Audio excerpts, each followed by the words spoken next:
Welcome to the Radical Podcast. As you can tell, I still don't have my sound effects sorted out. Mostly because I haven't had time. Well, I've had some time, but I've been lazy in that time, and I think that's time well spent. So, Radical Podcast, for those of you who are just tuning in for the first time, this is a podcast about how to provoke and create and encourage radical change. How to see the radical change that is happening all around us right now. How to adjust our perceptions of what's going on around us so that they're less dysfunctional, so that there's less cognitive bias, less confirmation bias, less falling into the traps of illusion, because really that's going to be the start of the radical changes, when those all start to fall apart, and that would be now. All those illusions, all those traps and myths and things that hold us back, they're all falling apart now. But there's still tension in the world. There's conflict in the world, certainly. Conflict between individuals, conflict between groups, conflict between countries, conflict between religions, and so on and so forth. And a big part of the problem here, a big part of it, is that we get offended by absolutely everything, and we don't know how to forgive. Not really. We know how to feign forgiveness. We know how to act humble and, accept apologies in public. We know how to do things like that, because that's showmanship. But real forgiveness is in the day-to-day stuff. Real forgiveness, something else. It's a recognition of something fundamental with us. And real forgiveness is not extended only to people you love. It's not only extended to people maybe you identify with or relate with. When I talk about forgiveness, I'm talking about forgiveness for everyone. And I mean that. I mean everyone. That includes the worst of the worst. People who do the most vile and horrific acts on this planet. Forgiveness for them too. Why? Because it's a recognition that you had no other choice. That your path was set. And that had I been in the same position, had I followed the same life's path, starting with being born where I was, and so on and so forth, I would have ended up doing the exact same thing, and still asking for forgiveness. So I grant forgiveness because I see me and you. I see the me that could have been, the me that will be, the me that once was. And you see that in everyone, and it doesn't matter what they do. You see, they're forgiven because it's what must happen. And because their pain from their horrid, atrocious, despicable acts will be severe. Because we all bear the brunt of whatever we put out into the world. That is absolute truth. If you put love out into the world, I promise you, you will get it back. And I mean real love. I mean acceptance, understanding, humility, connection, empathy. That sort of real, honest, genuine love. Then you'll get it back. You'll get it back in spades, and people will flock to you. But that love demands forgiveness. The understanding that we are all connected and that everything is interdependent demands forgiveness. The understanding that free will is an absolute myth leads us to no other logical path but to forgive others. This is not forgiveness, and I talked about acceptance in the same way. Forgiveness does not mean allowing bad behavior to continue. Forgiveness means not hating the person, not holding it against them for the rest of their existence on this planet, and recognizing that someone who commits vile, atrocious acts is someone to be pitied, someone who is just screaming out in agony. That is what hurting others is. It is agony that you yourself are feeling, it being expressed outward, and inflicting it on others. When you're in a fight with your partner and you scream, "I hate you," you don't really mean it usually. I mean, unless it's really serious, but usually you don't mean it. But you want them to feel the pain that you're feeling in that moment. You want to share that with them. So if your partner is wise and loves you and accepts you, then at the end of all of it, they'll forgive you because they'll know why you did it, to share your pain. They'll forgive you, and they'll love you, and they'll keep loving you. But it doesn't mean that should continue. It doesn't mean you should keep screaming, "I hate you," and expecting that the understanding is enough. It still needs to be adjusted because it's dysfunctional behavior. It doesn't mean that one partner is judging the other for it. It just means that you're loving, you're forgiving, and you're accepting, but you're still going to adjust things. In the case of a relationship, that adjustment might be sitting down and talking about the problem and talking seriously until it's understood. And if both partners love each other, it will be. And it'll be worked through. And in the same way, when we talk about violent people in our society, murderers and killers and child molesters and so on, when we talk about people who behave that way, we have to extend that love and that forgiveness because it's logical, because it's real, and because it's productive, because it will allow us to help them. Because if we can see past the judgment and past the hate and past the anger, then we can see the problem. We can see the source within the structure of our society. We can see where the violence is perpetuated, where the cycle starts and where it comes back to. And if we can see that with a clear mind, then we can work on it together. It doesn't mean that if you kill someone, you shouldn't be contained from the general population. Of course you should. But that containment shouldn't be considered revenge, which is what our current system is. You certainly shouldn't be murdered for it. Society murdering a man only makes society violent. That should be obvious. You forgive, but you acknowledge the problem. You accept the reality of what is in the moment, and you work with that.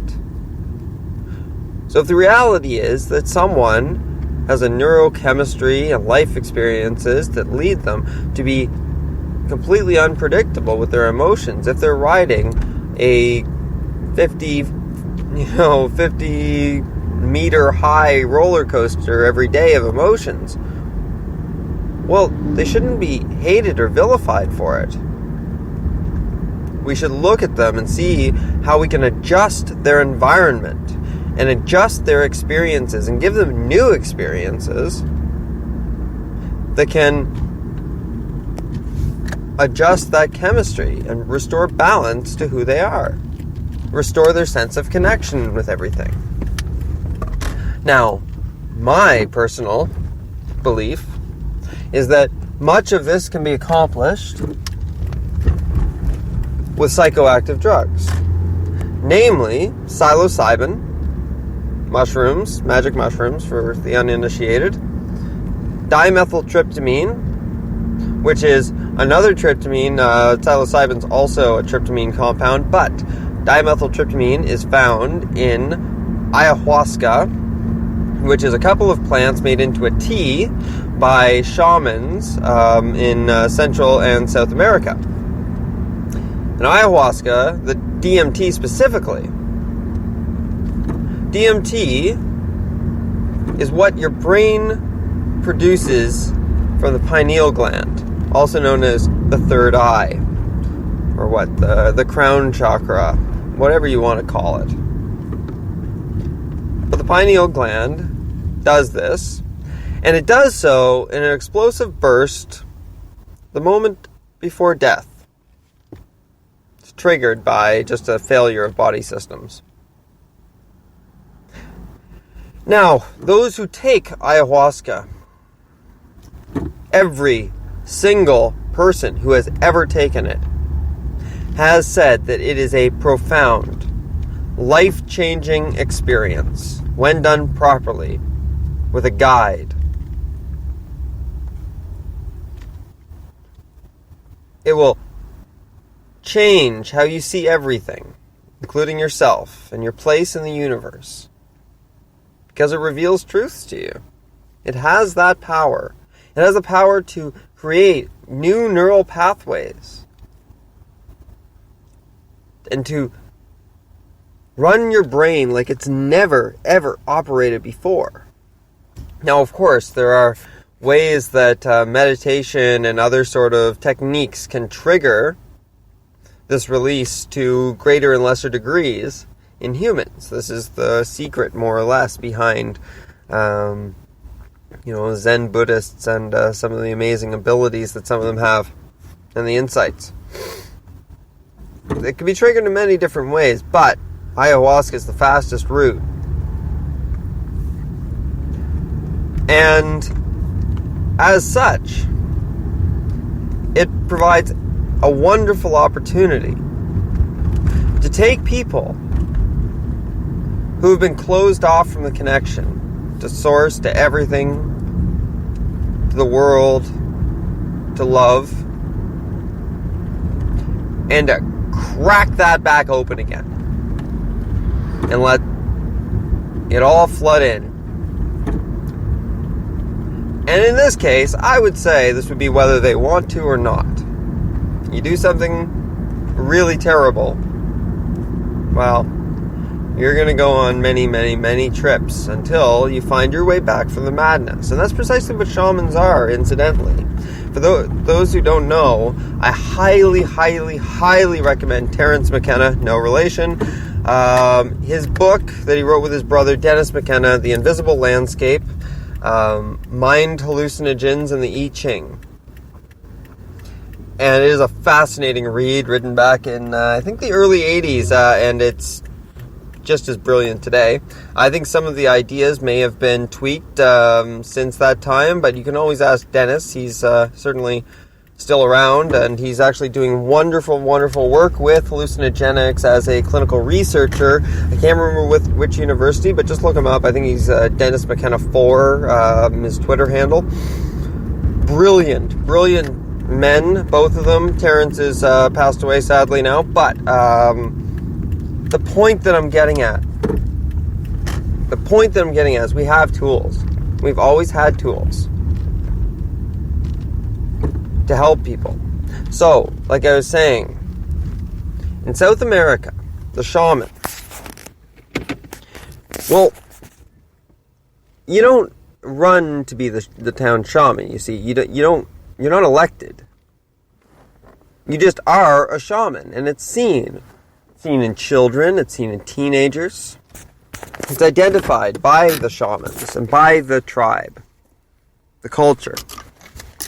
And how it's identified, interestingly enough, is exactly by the traits that we in Western culture call schizophrenia and psychosis. But what they do down there is the existing shaman, whoever's currently the shaman of the tribe, takes the uninitiated young man or lady who's hearing voices in their heads, and there's a powerful conflict going on within them. And they take them on many, many, many ayahuasca trips, many fasts, many, pushing one's body and one's mind to its limits. And they do this together because the existing shaman was himself in that position, or herself in that position. And they had to find their way back from the madness, back to sanity, so that they can cross between the two worlds at will. And this is what they do. The young man or woman is in the madness, and they're given the ayahuasca brew, and the shaman comes and gets them and leads them back, and they show them the way back. And that's important. It's important to visit the madness, but you have to find your way back, or else you get lost, and you go in circles. When the questions and the answers just keep coming, you've caught yourself in a circle. Because they're not important. The questions and the answers are just ideas. Anyways, I digress. The point is, forgiveness is the truth of things. Blame and fault is the myth, and it is the illusion. It's what keeps us at each other's throats, because we refuse to forgive. We think that if we forgive, then this bad behavior will continue. If we don't punish it. We think of each other as dogs. We can transcend that. The way that we currently work, of course, we don't have another option but punishment.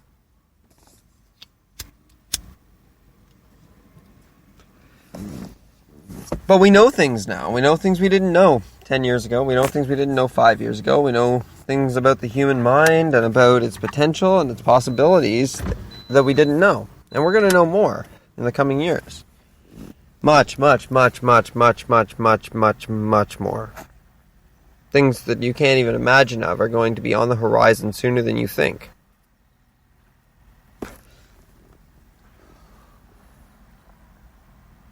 So forgiveness is now an option.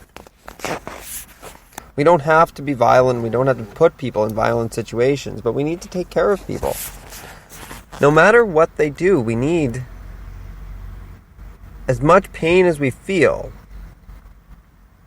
Taking revenge on these people is not going to help the families nearly as much as knowing that that person was able to be helped.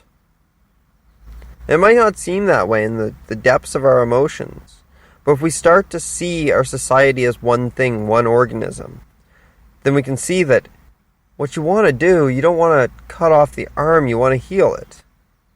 You want to make it better, because without the arm, you're useless. Well, that's what we're doing. We're cutting these people out of our society. Even when they return to society, if we put them in prison, we extend our hate and our rage into a concrete building and just let them all duke it out and learn more hate and more rage and more segregation and more isolation. More scarcity, more desperation, more fear, more anger. And we're only making the problem worse, and that's not going to stop. It's not going to stop until we stop creating violence. We create it. We enforce with violence. We enforce good behavior with violence, Pardon me. Even if you just get pulled over for speeding, the fact that the man walking up to you has a gun and the ability to take you away in a heartbeat, and put you in a box. It's violence. It's inherent violence. It's implied violence. And you're under threat to behave well while you're having that conversation. Under violence, rather than just under seeing that you don't want to be violent towards people. You don't want to be nasty or rude or spiteful or hateful to people. Whether they're a cop or whether they're a banker or no matter who it is. You know? And we can make our society better by being better. We don't make it better by being terrible to people and by treating people terribly, no matter what they've done. We have the ability to help them. We have the ability to help society as a whole. That's where our responsibility lies.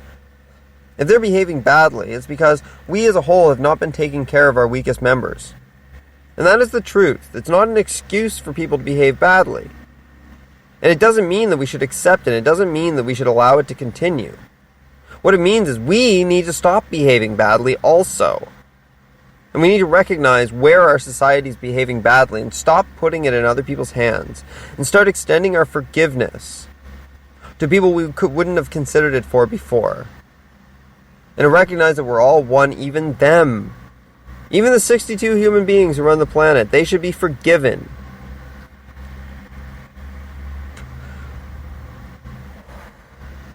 They should all be forgiven. We should all be forgiven.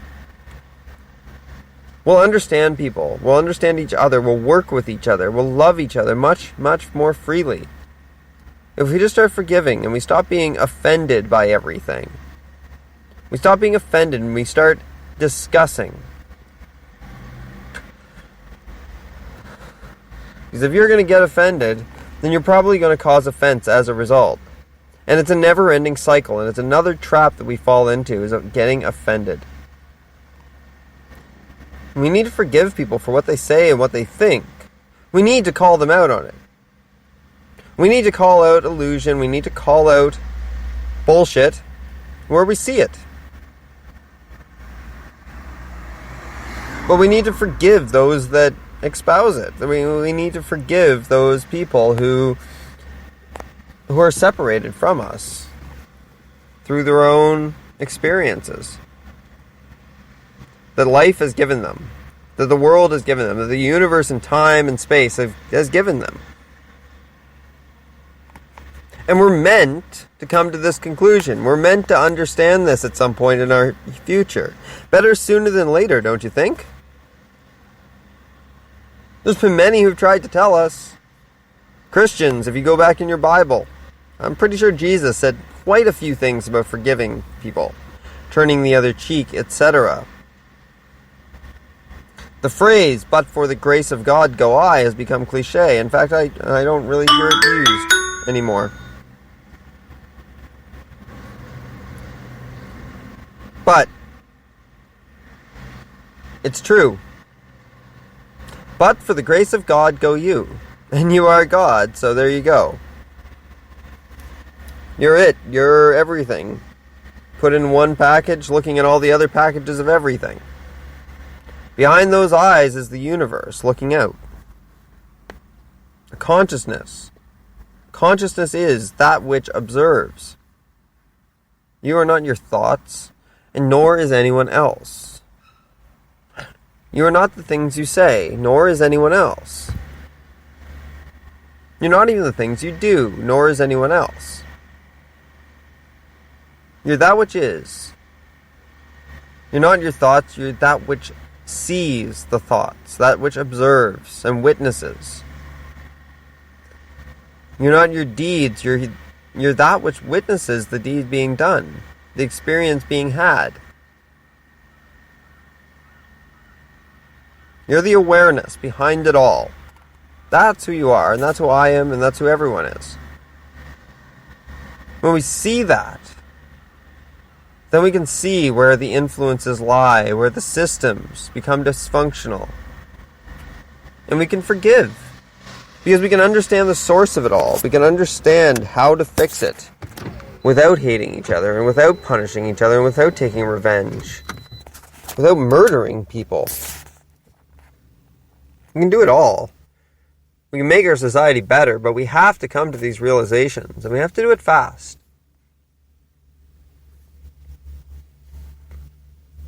We have to come to the understanding that big oil and big banks, governments and those that control the governments, that they're all susceptible to the same systems. They're just humans. They just have brains like you, gray matter, that is adjusted by nature, their environment, every second of every day, every moment, every millisecond. Something's changing. It's all being driven by an overall process, an organic process. So what's to blame? Who's to blame? You want to blame nature? You want to blame God? That means blaming yourself, because you're it. You're a part of it. The world is your body. It means I am too, and you are my body. We're cells in the same organism. Whether you want to call it Gaia theory or just biology. Just biology. All you need to do is take a biology course. Or meteorology. That's systems intertwining all around the world. All affect one another. We're not separate from that. We're incorporated in that, I promise you. It all drives our actions. Once again, who's to blame?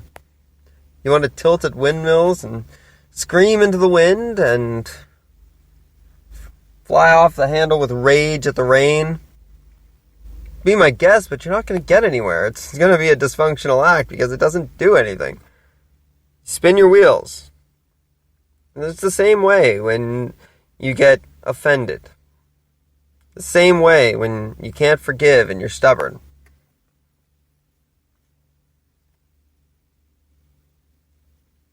It's just going to come back at you. You're not going to get anywhere. It's not going to help your cause. It's not going to move things forward. It's not going to cause greater discussion. You can disagree. It's just an idea. If someone calls you a name, it's just a name, and they're reflecting way more about themselves and the pain in themselves when they call you names. Because at the core of everyone, no matter how deeply it's buried or how hard a shell has been built around it, is a desire to be loved and to be part of the overall connection. And we've tricked ourselves into thinking that we're not, even when we are, because you can't be separated from it. It's not possible. But we can lose our awareness of our connection. We can lose our understanding of it, and we can allow fear to take over. And that means pain. Fear means pain. And pain means vulnerability. And vulnerability means lashing out because you feel like you're being attacked. And even if you are being attacked, there's no harm or no shame, no sin in defending yourself. There's no sin in correcting an injustice. But there's no sense in something that has no productive value. And there's no sense in taking offense to something that someone else didn't have control over in the first place.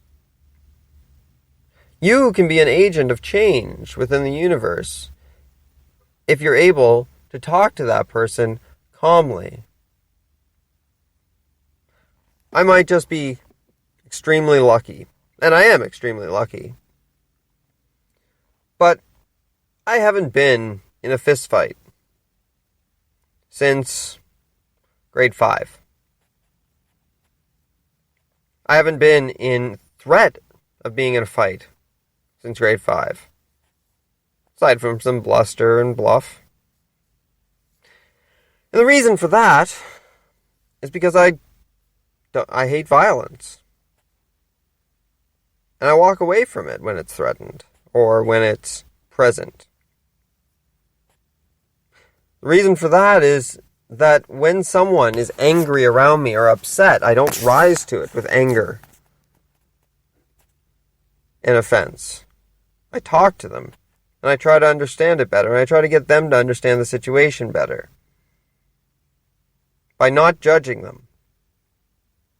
By not calling them names, and not trying to hurt their feelings.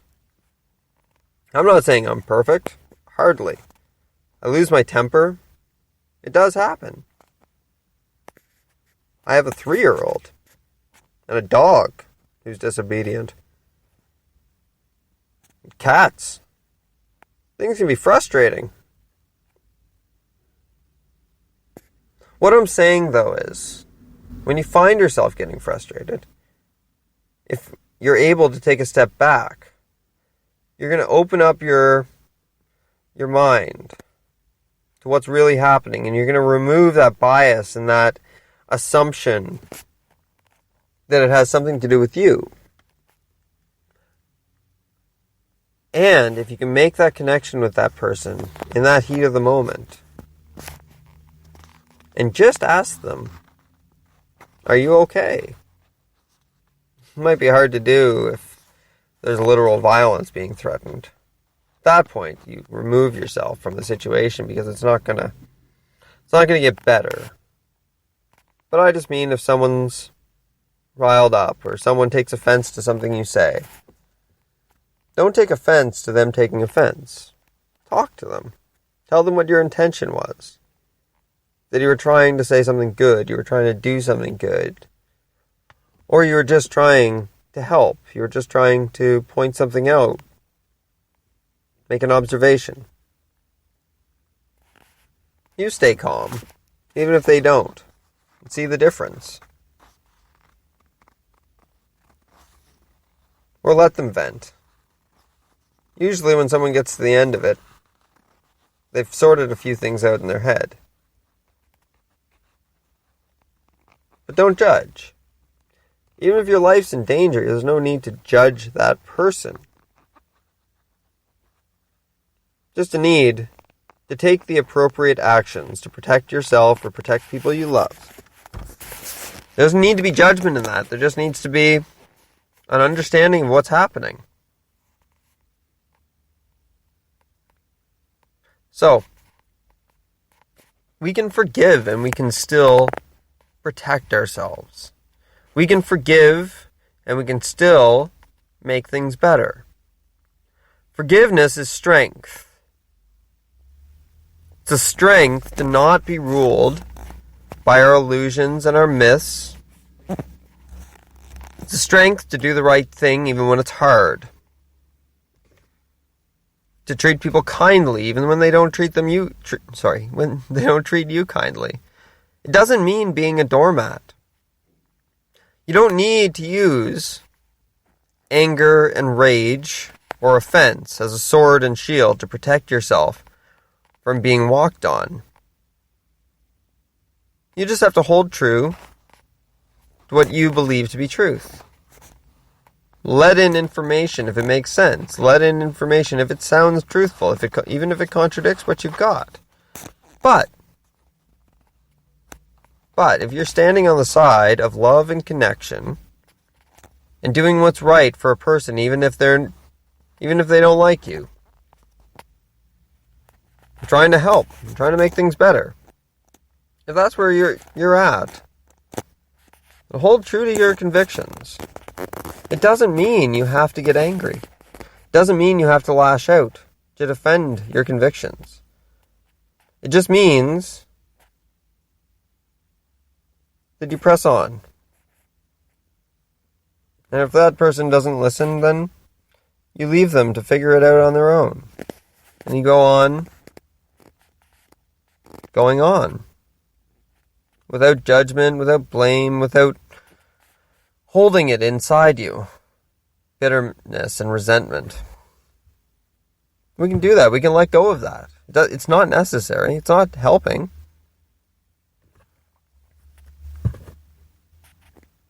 It only holds you back.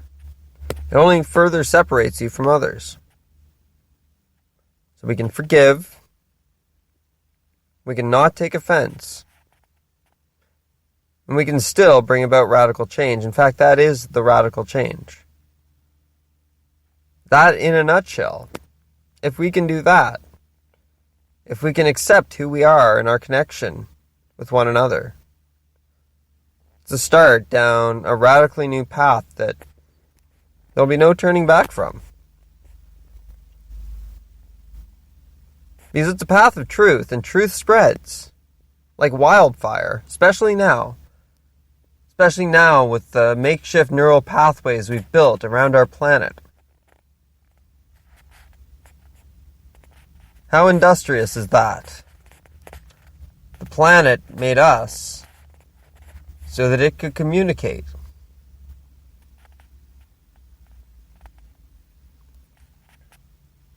And that's why we're here, not to help the planet communicate, but we're here to be here with one another. To connect, to be connected. Because we are. The more fear, the more anger, the more hatred, the more resentment that we have and that we hold within us, the more we disconnect. The more distrust, the more insecurity that we have, the more scarcity that we have, the more we disconnect. But these things, they're all illusions. They're all sold to us by the existing system. They're not natural parts of humankind anymore, if they ever were. They're things, ideas manufactured by the system that, as I say, probably had a time around the Industrial Revolution. Probably had a time around World War II. Of course, they also probably caused World War II. Of course they did. Blaming Jewish people. Blaming other countries. Blaming each other all around the world. And refusing to forgive. Until enough people had suffered and died. And enough resources had been wasted. Enough companies expanded. Enough territory claimed. We couldn't forgive. But we can learn that pain that the world felt is still rippling through us. We remember even if we weren't there. Pain of a world gone mad that is still mad. Mad with ego. Mad with blame. Mad with pain. Mad with hatred and anger and fear. But we don't need it because it's not the truth. And the truth is what's important. And we can find it together. We can find the truth, and it all starts with each other. It all starts with connection because we are connected. That is the truth. There is no other truth.